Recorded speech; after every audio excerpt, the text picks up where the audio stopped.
بسم اللہ الرحمن الرحیم۔ آئی فار علم کے دیکھنے اور سننے والوں کو السلام علیکم۔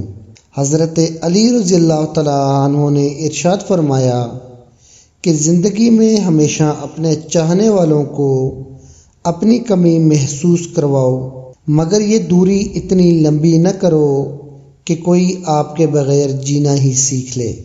ہر ایک چیز کا ایک بیج ہوتا ہے اور دشمنی کا بیج مذاق کرنا ہے۔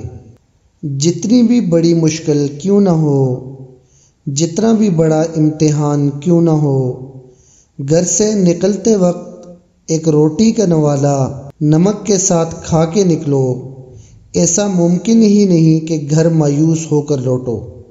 برائی کو خود میں اور اچھائی کو دوسروں میں تلاش کرو، یہی انسان کی سب سے بڑی اصلاح اور اس میں ہی فلاح ہے۔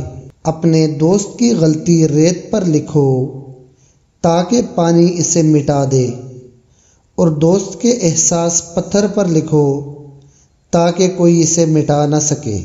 سب سے بڑا عیب یہ ہے کہ تم کسی پر وہ عیب لگاؤ جو تم میں خود ہے۔ حضرت علی رضی اللہ تعالیٰ عنہ سے کسی نے پوچھا، اگر کوئی اپنا ہمیں بھول جائے تو کیا کیا جائے؟ شیر خدا رضی اللہ تعالیٰ عنہ نے ارشاد فرمایا، کوئی اپنا ہو تو کبھی نہیں بھولتا، اور جو بھول جائے وہ اپنا نہیں ہوتا۔ رزق کے پیچھے اپنا ایمان خراب مت کرو، کیونکہ رزق انسان کو ایسے تلاش کرتا ہے جیسے مرنے والے کو موت۔ گناہ کو چھوڑ کر باقی تمام تر معاملات میں لوگوں سے اتفاق کرنے کا نام حسن خلق ہے۔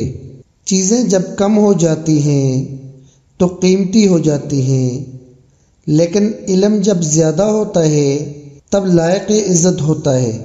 وہ بلائی بلائی نہیں جس کا انجام جہنم ہو، اور وہ برائی برائی نہیں جس کی عاقبت جنت میں ہو۔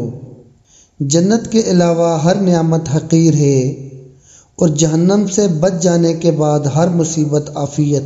اگر لوگوں کو عزت دینا اور معاف کرنا تمہاری کمزوری ہے تو تم دنیا کے سب سے زیادہ طاقتور ترین انسان ہو۔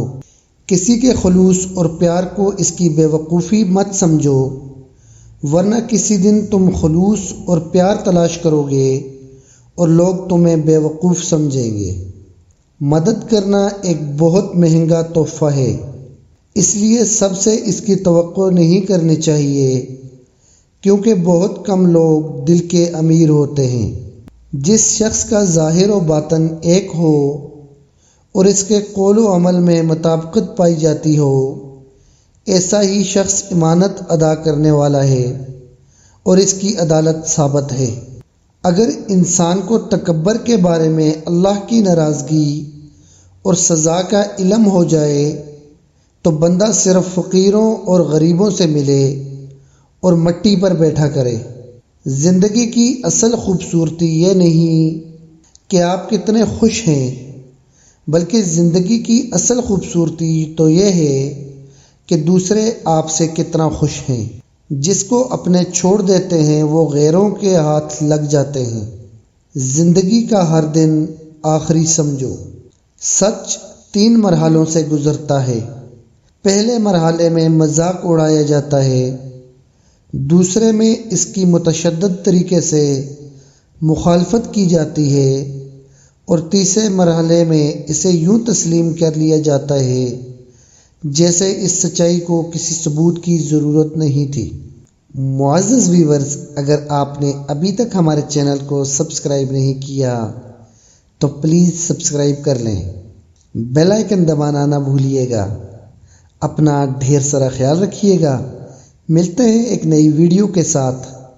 خدا حافظ۔ السلام علیکم۔